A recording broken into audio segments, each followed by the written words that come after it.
Donc, Jérémie Roy, le frère de Guillaume, je vais juste vous parler un peu de lui avant. Je vais me présenter sur son plus beau jour. Moi, je viens de l'église où son père est pasteur. Donc, et ça fait quand même plus... Donc, et ça fait plusieurs années que je le connais. Je le connais depuis qu'il est petit gars. Je l'ai connu adolescent. Puis, je peux vous dire qu'il y a quelques années, je n'aurais jamais pu dire, je l'aurais invité ici. Jérémie, c'est comme, tu sais, le genre de gars que personne ne veut avoir.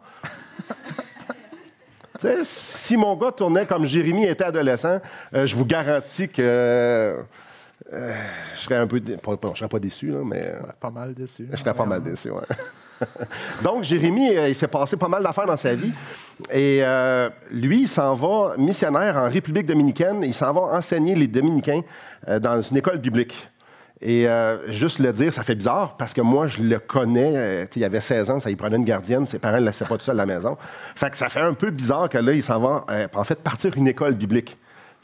Donc, il y a comme un cheminement entre les deux, puis j'aimerais ça que c'est ça qu'on puisse couvrir à matin, de voir qu'est-ce que Christ a fait, comment Dieu l'a transformé à ce qu'il parte à un gars qui n'a pas beaucoup d'avenir dans le Seigneur, à aller partir une école biblique en République dominicaine. Donc, merci beaucoup, Jérémie, d'avoir accepté mon invitation.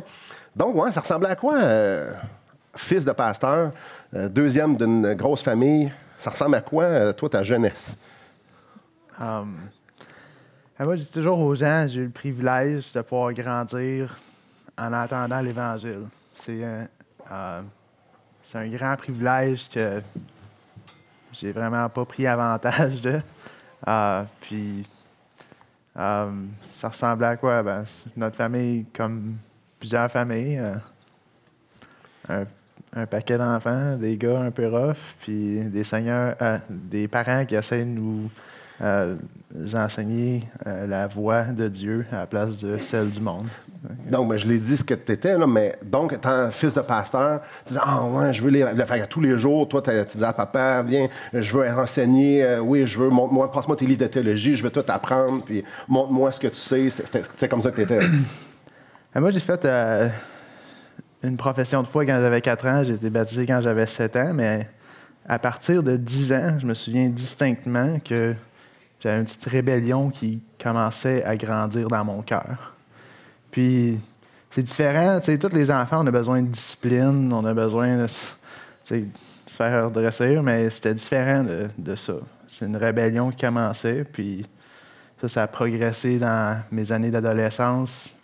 Puis, bref, pour moi, la vie, c'était avoir du plaisir autant que je pouvais, de différentes manières qu'à moi, il me convenait, que ce soit drogue ou alcool, ou ensuite des sports extrêmes, ou voyager. Ça, c'était pour moi l'adolescence, en commençant à partir de 10 ans. Fait que disons que Dieu, dans le portrait, tu sais, tu as 14 ans, Dieu, il ressemble à quoi? Ben, Dieu, moi, j'ai toujours dit, bon, ouais, moi, je crois en Jésus. Ça veut dire quoi? C'est comme dire, moi, j'aime le hockey, mais je joue pas au hockey, je regarde pas le hockey. T'sais, si tu dis, moi, je crois en Jésus, puis ben, tu t'en fous de Jésus, tu suis pas Jésus, ben, tu crois pas en Jésus. C'est pas vrai. Tu crois pas en ce que la Bible dit. C'est juste, tu dis, ben, moi, je vais au ciel, ben oui. Mais basé sur quoi? Et dans le fond, moi, j'avais cette croyance-là, mais qui était pas biblique. Une croyance que moi, ben ouais, je suis un chrétien, mais pas vraiment. C'était juste ma définition redéfinie en disant, ben ouais, moi, je veux tout ce que Dieu peut me donner, donne-moi mon ciel puis tout, mais qu'est-ce que la Bible a dit, de qu'est-ce que ça veut dire pour ma vie aujourd'hui? Pas tant. Puis, toi, je me souviens, tu avais l'ambition d'avoir pas mal d'argent dans la vie. Mm-hmm. Je me souviens, tu aimais les voitures, puis moi, je la regardais, je disais, mais voyons, Jérémie, ça n'a pas d'allure, il y a d'autres choses dans la vie. Je disais, oh, oui, comme quoi.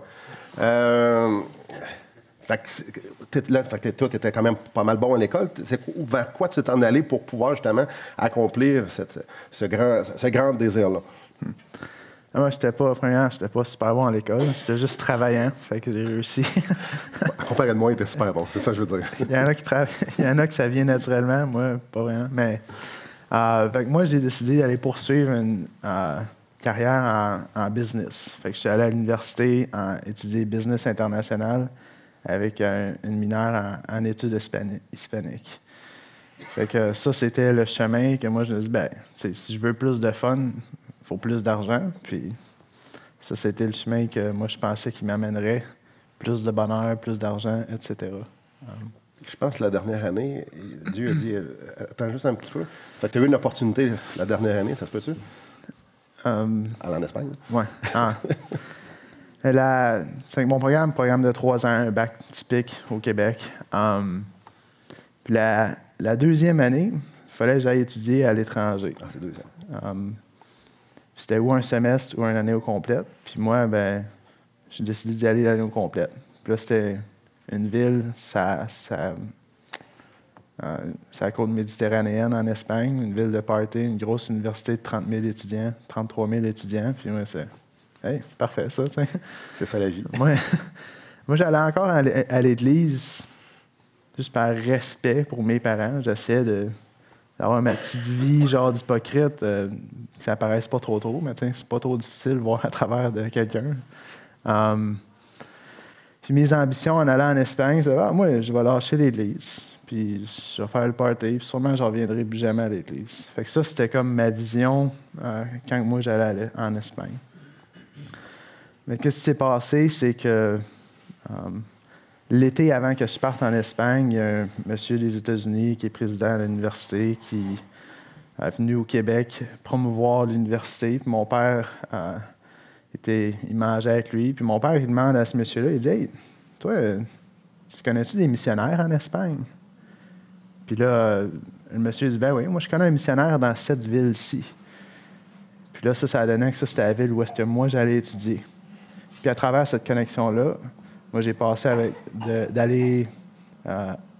mes plans étaient, je vais aller vivre avec des Européens, des étudiants européens, faire la fête, faire le party. Puis, à travers la connexion, j'ai pu aller rester avec une famille, des gens plus ou moins âgés, qui vivaient à 5 minutes à pied d'une église. Je dis, je vais aller à l'église, je vais rester avec eux autres une couple de semaines, j'attends que je puisse bien atterrir ici, puis ensuite aller me trouver quelque part d'autre où c'est vivre. Mais les jeunes de cette église-là m'ont invité à jouer au soccer. Moi, j'aime bien le soccer, fait que je suis allé jouer. Puis ensuite, m'ont invité au groupe de jeunes les samedis. Le soccer, c'était les vendredis, les samedis ensuite. Puis j'ai décidé d'y aller parce que je les aimais bien, puis c'était bien, bien smart. Puis ça, c'était en août 2008. Que je suis parti pour l'Espagne, puis au mois de novembre, Dieu travaillait dans mon cœur. Moi, je voulais rien savoir de me tourner vers Christ, mais Dieu travaillait dans mon cœur, puis je voulais pas me repentir de mes péchés, parce que je savais qu'il fallait que je dise, ben, tout ça que je veux poursuivre, Seigneur, je dois te le laisser. Pour toi, Jésus égalait tout perdre. Mm-hmm. OK. Je pense que j'étais arrivé à comprendre, en lisant ma Bible, que vraiment être un chrétien, tu te dis, ben, Christ, toi, t'es à la première place dans ma vie. Puis moi, j'étais pas prêt. Moi, dans ma tête, je suis chrétien, mais tu sais, Jésus, ben, il est ici, là. Il n'est pas au centre de ma vie trop.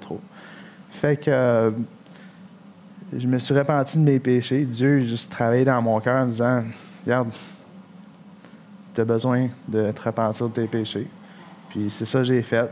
Puis je suis reconnaissant pour son travail dans ma vie, par sa grâce qui a travaillé dans mon cœur en me disant, toi, faut que tu te reprennes de tes péchés. T'as pas le choix. Ça, c'est pas être un chrétien. Puis en plus, ben, toi, tu es séparé de Christ sans croire en lui vraiment, sans te repentir de tes péchés. Tu as besoin de Jésus-Christ dans ta vie. Fait que toi, tu vis plaisir, Église, Dieu, whatever, c'est à cause. C'est comme accessoire. Et là, le Seigneur travaille dans ton cœur pour que tu réalises que Christ n'avait pas la place. En fait, tu n'étais pas sauvé. Fait que tu t'es repenti, tu as accepté Christ, son salut. Puis là, c'était rendu quoi? Très tôt dans ta vie chrétienne, dans ta nouvelle vie, ça a été quoi? C'était quoi un chrétien? Ça a devenu quoi un chrétien pour toi? Parce que tu as vécu toute ta vie en voyant plein de chrétiens, en vivant comme un chrétien. Puis là, tu acceptes Christ pour vrai, une vraie repentance, vraiment brisée pour tes péchés, sachant que ta vie ne valait pas vraiment beaucoup, tes ambitions ne valaient pas grand-chose. C'était quoi maintenant être chrétien? Ben, chrétien, c'est ce que la Bible dit. T'sais, on n'est pas parfait, mais pour être un chrétien, suis Christ, c'est la définition même. Un disciple, quelqu'un qui suit Christ. Puis c'est pas le fait de suivre Jésus-Christ qui nous sauve. La Bible dit c'est par la foi, en croyant que qu'est-ce que lui a fait, c'est ça qui nous sauve de nos péchés, qui nous sépare de Dieu. Mais pour moi, il y a beaucoup de gens qui peuvent servir le Seigneur avec différentes carrières, comme une carrière en business, peu importe. Puis c'est super. Il y a beaucoup de gens fidèles qui font ça. Mais pour moi, être un chrétien, personnellement, ce que je croyais que le Seigneur avait pour moi, c'était être dans un certain ministère à temps plein, ou pasteur, ou missionnaire, professeur. Attends un peu. Fait que ça, c'était ce que le Seigneur avait pour moi. Fait que tu pars d'une vie, est-ce que tu vas avoir bien de l'argent? Puis là, tout d'un coup, il y a un petit changement. C'est comme je veux avoir une vie pauvre ou ce que. Je crois, j'ai de la misère à comprendre. Dieu t'a montré ça en Espagne. Comment ça arrive, ça? Parce que comme ça, pas pire changement. Comment, le processus de dire c'est ça que le Seigneur me montre, puis c'est clair, puis c'est ça que moi je veux, parce que c'est diamétralement opposé à ce que clairement ta chair voulait. Bien, le processus, en fond, moi, je savais, dans ma tête, je savais que c'est ça que Dieu. Bon, que suivre Christ, ça veut dire que tu lui donnes la priorité. Puis moi, je croyais aussi que si j'étais pour devenir chrétien, je pensais que c'est ça que Dieu avait pour moi. Puis je voulais absolument rien savoir de ça. Mais au niveau du processus, ben moi, j'avais commencé à citer à l'Église, puis Dieu, à travers sa parole, il me parlait. Je lisais sa parole, puis sa parole est vivante. C'est lui, tu sais. C'est sa parole, la parole du seul Dieu vivant. Puis ça travaillait dans mon cœur. Puis aussi, la vie des gens de l'Église travaillait aussi dans mon cœur. Fait que, ça, c'était des choses qui ont travaillé mois après mois dans ma vie. Là, tu viens de parler de la Bible. C'était quoi ta relation avec la Bible avant? Quand j'étais jeune, j'entendais toujours la Bible prêchée à l'Église, mais moi, j'avais jamais lu ma Bible au complet. Je sais pas si j'avais déjà lu l'Ancien ni le Nouveau Testament juste en soi au complet non plus. Puis là, tu acceptes le Seigneur, puis la Bible vient de mélanger tout ça. Pourquoi, tout d'un coup, la Bible devient importante? Être chrétien, en tant que chrétien, on croit que on doit vivre seulement par la parole de Dieu et par tout ce que la parole de Dieu nous dit. Si on veut connaître Dieu, moi, je ne connaîtrais pas Dieu. Je peux savoir qu'il y a un Dieu qui existe par la création, mais je ne vais pas connaître Dieu puis qu'est-ce que lui, il s'attend de moi. C'est quoi ma relation avec Dieu par aucun autre moyen que par la parole de Dieu. Dieu, il ne va pas me dire que c'est faire des nuages. Tu sais, c'est par sa parole exclusivement que moi, j'apprends qu'est-ce que Dieu veut que moi je fasse comme sa création et ma réponse au Créateur. Pourquoi est-ce que lui, il m'a créé? C'est quoi mon but dans la vie pour lui? Fait que là, la question s'adresse aux jeunes. Fait que les jeunes, vous pouvez bien écouter. La réponse, en fait, la question que je vais poser, la réponse est là. Bref, tu as trouvé ce que Dieu voulait dans ta vie, pour ta vie, sa volonté, dans la parole? Mm-hmm. Oui. Ah, OK. Ben, en fait, c'est pas pour les jeunes, c'est pour toutes nous autres. Donc, c'est pas comment je me sens, c'est quoi mes ambitions, c'est Seigneur, qu'est-ce que tu veux pour moi? Puis, la parole, Dieu s'est révélé à toi par sa parole. Exactement.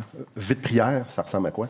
Quand tu es fraîchement sauvé, j'imagine, avant, je ne poserai pas la question, je prends pour acquis que tu priais avant les repas, peut-être. Mais tu acceptes le Seigneur, tu as 21, 22 ans, tu es en Espagne. Pourquoi tu pries-tu? Oui. Dieu nous parle à travers sa parole, puis nous, on parle à Dieu à travers la prière. Puis Dieu, il est souverain, il est en contrôle de toutes choses, mais Dieu, à la fois, il choisit la prière comme un moyen d'accomplir certaines choses. Puis nous, on doit dépendre, puis aussi, quand on prie à Dieu, c'est qu'on on adore Dieu vraiment en lui disant, Dieu, moi, je sais que je dépends de toi. Dieu, toi, tu es au contrôle. Tu sais? Puis la prière, ma vie a commencé, ma vie de prière. Comme tout chrétien, a besoin de prier à Dieu, pas parce qu'on a besoin de faire des œuvres, mais c'est une relation. Puis on a besoin de Dieu dans la parole, à travers la prière aussi. Puis ben, ça a commencé à grandir peu à peu, prendre forme quand je me suis converti. Tu allé à l'école en Espagne. Qu'est-ce que tu as fait particulièrement? Tu as profité de quelque chose en particulier étant en Europe? Je suis en train de te donner la réponse, là. Mais qu'est-ce que tu as fait pendant cette année-là de façon particulière? Ben, j'ai voyagé pas mal. Ouais, c'était la bonne réponse. Parce que je te pose la question parce que vers la fin de mon année, tu étais en train de faire du vélo de montagne dans les Alpes. Puis je me souviens que tu m'en avais parlé, ça fait plusieurs années, en fait, tu me l'as dit. À un moment donné, tu as arrêté, tu as regardé les montagnes. Peux-tu juste exprimer, après avoir vu pratiquement toute l'Europe au complet? Là? Bien, moi, je me souviens, tu sais, dans le fond, ma philosophie dans ma vie, c'était, bon, comme j'ai dit, essayer d'avoir du plaisir à travers de quelconque manière que je pouvais. Puis cette fois-là, après avoir vu plusieurs places cool, puis même quand j'étais dans des places genre super cool, tu sais, c'est comme la joie de ce moment-là, c'était pas assez. Il n'y a jamais de quoi qui, dans le monde, qui va te donner une joie infinie, complète. Tu cherches, tu en veux toujours plus. Puis le monde n'offre pas une joie qui dure plus que le moment en soi. Puis même, je sentais qu'il y avait un vide pour moi dans ces activités-là, même si c'était pas mal, faire du vélo montagne dans les Alpes, etc. C'était une activité de fun, mais il y avait un vide dans ça pour moi. OK. Tu pars d'Espagne, tu t'en viens au Québec. La vie, toi, eux autres, ils voient quelqu'un, ta famille, les gens qui étaient là, t'es plus le même gars pendant tout. Ta carrière, là, tu te restais du temps pour aller finir ton bac. Ça se passe comment cette année-là? Ben, c'est sûr que quand je suis revenu, comme tu l'as dit, les gens ils me regardent. Jay, ça va? C'est-tu vrai, ça? Je le confirme, j'ai posé la question. Fait que, avant, tu parlais juste d'argent, puis là, tu suis le Seigneur. Fait que, c'était un peu la réaction des gens, puis... Ouais. Puis là, tu dis business, c'est pas ça que tu veux. Mais non, tu sais, moi, quand je me suis converti, comme j'ai dit, c'est qu'est-ce que le Seigneur il y a pour moi, c'est un ministère à temps plein. Fait que j'ai fini mon bac, puis je suis allé aux États-Unis étudier la théologie. Ça fait 5 ans de ça. Là. Bref, juste donner une petite chose. Normalement, quand on vieillit, on s'en va faire un bac en théologie. Après ça, on s'en va au séminaire. Puis avant d'aller faire un bac en théologie, normalement, tu es un chrétien engagé, tu as lu ta Bible, tatata. Donc, toi, tu vis une vie de débauche, tu te convertis 1 an après, puis bref, tu te souviens de quoi, de toute la théologie et toutes les choses que tu as apprises les écoles dimanche? Tu te souviens-tu de quelque chose? Ah, ben oui, là. Mais je veux dire, c'était pas vraiment le niveau que les autres y avaient dans... Fait que je suis arrivé un peu arriéré, mettons. Fait que toi, tu as commencé... Je dis, ben, moi, je vais aller faire une maîtrise en théologie. On commence avec ça. Super. Belle école du dimanche, ça. Puis, si vous ne le savez pas, c'est excessivement difficile. Ils ne le diront peut-être pas, là, mais c'est excessivement difficile. C'est de très haut niveau. Puis là, tu travailles, tu vas à l'école. Est-ce que tu sais vers quoi que le Seigneur te dirige à ce moment-là? C'est pas qu'est-ce que le Seigneur dirigeait vers, c'est de quoi, genre, que dans ma vie, il travaillait. J'étais pas certain. Tu sais, moi, je suis pas sûr, peut-être ça, puis... viens-tu au Québec? Viens pas au Québec? C'est quoi le désir de mon cœur, comment que je veux servir le Seigneur? Puis, ça en est venu à 2 choses. Moi, j'avais un désir d'entraîner des gens qui ont un désir d'être pasteurs pour leur donner de la formation appropriée pour qu'ils puissent enseigner bien la parole de Dieu, pour qu'eux puissent être les leaders dans les églises. J'avais aussi un désir d'aller planter une église dans un contexte de tribu, fait genre dans la jungle. Puis j'ai premièrement poursuivi cette route-là, mais Dieu, il s'est comme fermé les portes une après l'autre. Puis ensuite, ben, j'ai commencé à checker, voir si l'autre option, ça fonctionnerait. Puis, ben là, c'est ça qu'on s'en va faire. Ça fait que et tu t'es marié au travers de ça. avec une fille que tu avais rencontrée en Espagne. Intéressant. Moi, la question que je me pose, OK, tu as fait 5 ans, tu as fait 2 maîtrises pour pouvoir enseigner. Ma question pour toi, c'est que c'est très difficile, tu travailles en fou, tu as un horaire, tu travailles quoi, 90 heures par semaine, à peu près. À un moment donné, tu te dis-tu comme, pourquoi je fais ça? Pourquoi je ralentis pas? Ça me tente-tu, en fait? As-tu beaucoup de remises en question de dire, je pourrais avoir une vie normale à la place? Non, les mises en question, c'était plus à... Ben, pas mises en question. Pour moi, c'était avant. C'était genre, moi, je m'en fous de Jésus. Il y a des choses qui sont bien meilleures que ces affaires de religion plate là, dans la vie. Là. C'est quoi? Ben, un coup que je me suis converti au Seigneur, tu te regardes en bout de ligne, on va être ici pour 60, 70 ans, peut-être 80 ans, dépendant de la longueur de notre vie. Tu sais, on va vivre éternellement, puis la seule chose qui va compter vraiment, c'est qu'est-ce qu'on aura fait pour le Seigneur Jésus-Christ. Puis moi, c'est bien beau que je peux ramasser X, Y, Z, peu importe quel trésor que je veux ici. Après 60, 70 ans, c'est fini, ça. Et si tu imagines une longue corde qui traverse d'ici jusqu'à là, tu sais, ta vie, c'est peut-être à peu près ça de long en perspective avec l'éternité. Puis, pour moi, ça m'est pas encore arrivé, en tout cas, de dire, ben là, qu'est-ce que je fais? C'est sûr qu'il va y avoir des temps d'épreuve que peut-être ils vont dire, ouais, pas si facile que je pensais, mais ça n'en est pas encore arrivé à ça. OK. Fait que pour toi, il y a comme juste une façon de vivre cette vie-là que le Seigneur t'a donnée. C'est pas comme si... c'est pas comme si je vis parfaitement. Je suis un pécheur.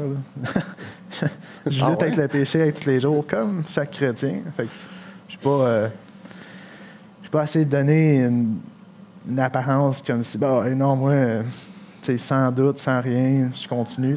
Il y a de la lutte avec le péché à tous les jours, mais non, au niveau de la direction de la vie, non, il n'y a pas eu de question. Okay.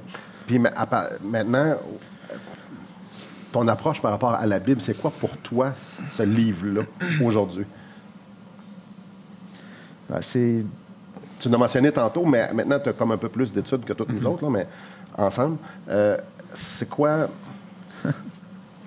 Voyons. C'est quoi ton approche? Je te donne un exemple. Bref, moi, j'ai déjà entendu des gens dire, je l'ai lu en masse. J'ai plus besoin de la lire autant. Bref, je veux entendre la perspective du gars qui est dans les langues originales, tu peux la lire. Mais tu dis, tu l'as lu quelques fois, tu en as entendu parler un peu. Pourquoi tu continues de la lire? Bien, on voit dans la parole de Dieu l'importance de méditer sur la parole de Dieu. Puis on voit aussi l'importance de renouveler nos pensées à tous les jours. Puis tu mets ces deux pensées-là ensemble, c'est important que nous comme pécheurs, on a tendance à aller contre Dieu. Même avec le Saint-Esprit en nous, si on est chrétien, on a nos tendances d'aller faire ce que nous, on veut, à la place de plaire à Dieu. Puis ça commence avec la tête. Nos pensées gouvernent nos affections vers les choses du monde, puis la parole de Dieu change ça. La parole de Dieu renouvelle nos pensées selon ce que Dieu veut pour nous, ce que lui a comme plan pour nous, à la place de ce que nous, on a vraiment comme désir. Okay. Donc là, présentement, le Seigneur vous a montré mission. Parle-nous de ce que vous en allez faire, puis dans quel processus tu es présentement par rapport à cette mission-là que le Seigneur vous a donnée à toi et Amy. Le champ missionnaire de la République dominicaine, il y a beaucoup de plages, fait qu'on va là pour ça. OK, il y a une suite logique. Lennoxville, Espagne, République dominicaine. C'est une joke. On va en République dominicaine parce qu'aujourd'hui, il y a 60 églises qui croient la même chose. Il y a la même philosophie, qui veulent se joindre ensemble se mettre ensemble pour commencer un collège biblique. Fait que la formation, comme j'ai dit, d'enseigner ceux qui ont un désir pour aller dans le ministère, mais même aussi d'autres gens qui voudraient juste plus d'enseignement théologique, que ce soit des hommes ou des femmes. Puis, l'histoire, bref, c'est... Dieu il a permis que dans la République dominicaine, l'Évangile avance avec un grand pouvoir. Il y a beaucoup de gens qui sont en train de se convertir au Seigneur Jésus-Christ. C'est super. Fait que, la mission avec laquelle on va a commencé comme la première mission baptiste en République dominicaine dans les années 50. Puis il y a eu des missionnaires là jusqu'à les années 90. En 93, le dernier missionnaire, ils ont pris leur retraite. Puis à ce temps-là, il y avait 30 églises. Puis de 93 jusqu'à 2015, il y a eu une croissance dans ces églises-là de 30 à 100 églises. Puis nous, on aide 60 de ces églises-là qui veulent travailler ensemble. Puis les églises, en ce moment, ils reconnaissent qu'il y a un besoin énorme pour la continuité de la Grande Commission, de la proclamation de la parole de Dieu, de la santé des églises locales qui puissent continuer. Il y a un grand besoin au niveau de la formation de pasteurs. Parce que si tu commences dans un champ missionnaire, tu plantes une église, puis après ça, tu n'as pas de transition au niveau du leadership d'un pasteur d'église, la santé de l'Église, elle devient très précaire. Puis, c'est super important qu'il y ait cette formation-là pour que l'Évangile puisse continuer à être proclamé dans une certaine place dans le monde. Fait qu'eux, ils reconnaissent ce besoin-là. Puis nous, on va travailler ensemble. C'est moi, il y a une autre célibataire, mais à part ça, c'est Amy puis moi, puis notre petit bébé qu'on va avoir dans quelques semaines, Dieu voulant. Puis le reste, c'est tous des Dominicains. Fait que moi, je vais enseigner, puis je vais aussi comme avoir un rôle de co-directeur, si on veut, de cet effort-là. Juste comme ça, 60 églises, ils ont-tu déjà une école biblique? Qu'est-ce qu'ils ont présentement au niveau d'éducation? Depuis les années 50, ils ont eu des instituts bibliques. Fait que ce ne serait pas un niveau collégial, si on veut, ou universitaire d'enseignement théologique. Qui sont faites dans différents secteurs. Puis nous, qu'est-ce qu'on va faire, c'est des campus en ligne. Fait que moi, j'ai enseigné dans une ville, ça va être reproduit en ligne, puis les autres peuvent écouter des classes dans leurs églises. On va avoir 3-4 campus. Puis ça va être comment ça va fonctionner. Mais, parce qu'il y avait eu des instituts bibliques ici et là. Ça va être vraiment un gros effort, se mettant tout ensemble, les ressources ensemble, s'unissant ensemble, parce que tu peux t'imaginer, toi, que chaque pasteur individuel, c'est assez difficile, tu sais par expérience. Essayer à 3 ou 4, quand tu es déjà un pasteur à temps plein, ce qui est plus qu'un job à temps plein, faire de l'entraînement. En plus de ça, essayer de faire la formation. Puis ils voient, eux, que seul, c'est bien, bien difficile. Puis puisque ils peuvent travailler ensemble, même s'il y a des petites différences, pour la cause de l'Évangile, c'est pas des différences qui sont centrales à la vie du croyant, c'est juste des choses mineures, puis il dit, OK, on a besoin vraiment pour que l'Évangile puisse continuer à être proclamé dans le pays, puis pour que l'Évangile avance mieux, pour que l'Église soit plus en santé, de se mettre ensemble, puis de laisser nos petits problèmes qu'on se divise pour des niaiseries. Puis ça fait depuis le mois de juin qu'on a passé de 30 à 60 églises. Puis cette année, là. Puis ils travaillaient pas ensemble à cause qu'il y avait des différences dans le leadership. Puis vraiment, c'était des choses de pouvoir. Puis par la grâce de Dieu, ils ont dit, non, c'est assez, là, moi, là, c'est quoi qui plaît à Dieu.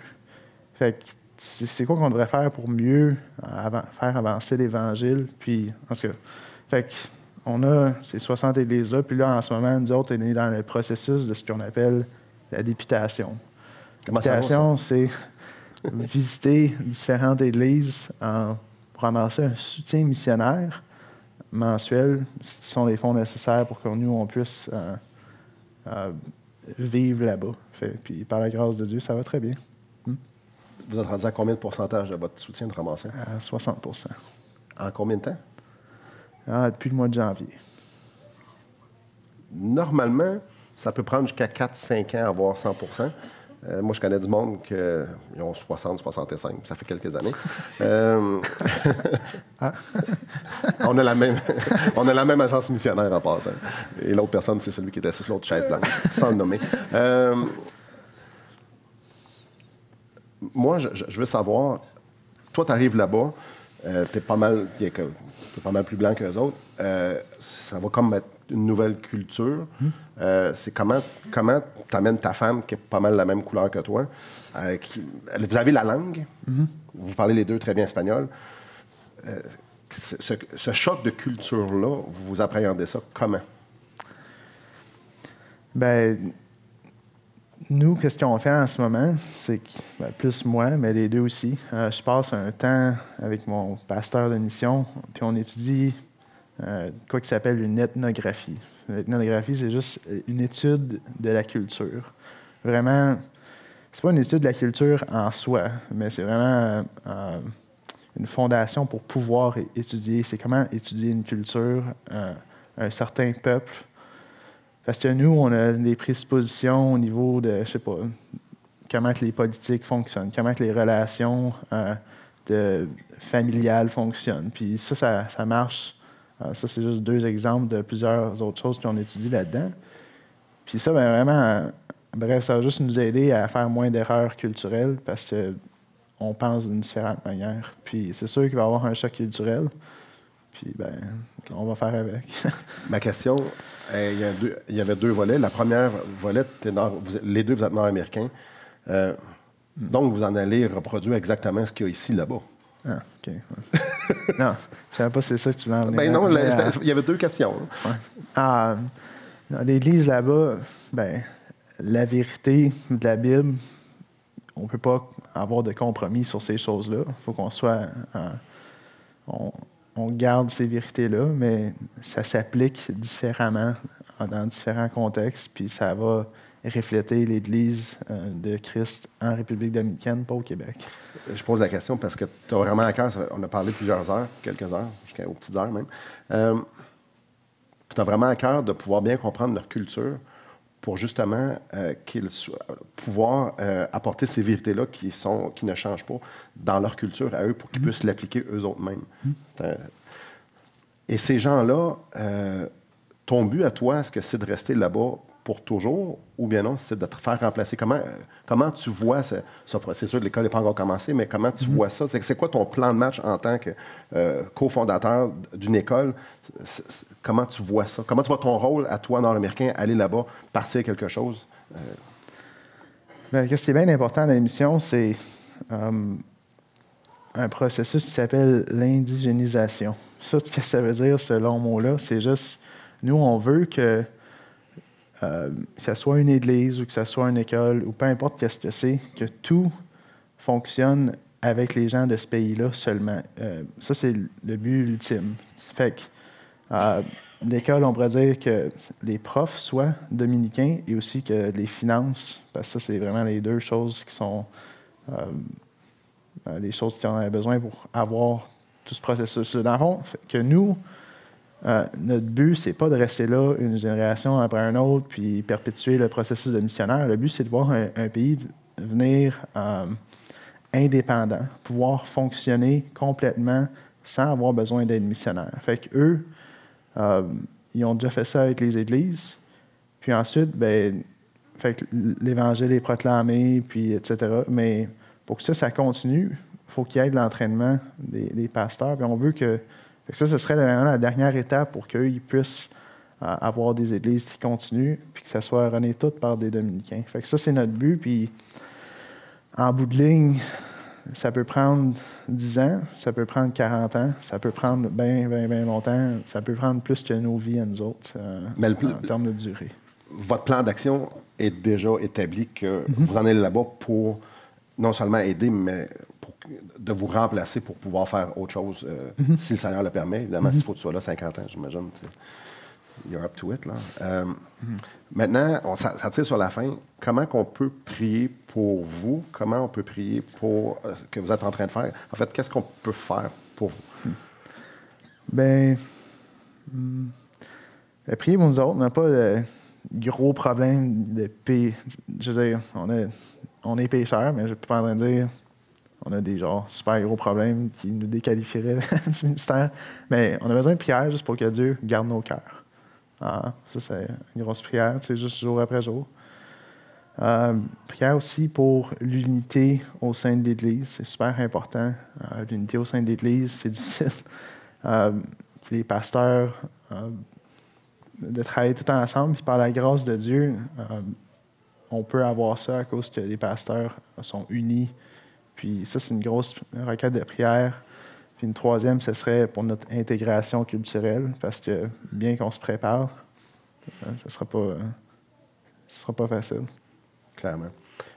Dernière chose, si demain matin, tu avais le choix entre une vie facile 9 à 5, avec une pas pire maison, une pas pire job, avec des beaux petits voyages, puis la belle petite affaire, et ta vie que tu t'en vas mettre dans la misère là-bas, tu choisis quoi? Mais j'ai le choix à tous les jours. j'ai déjà choisi. OK. Je choisis à tous les jours. Good. C'est pas une pensée. Ça vaut pas la peine. Merci beaucoup.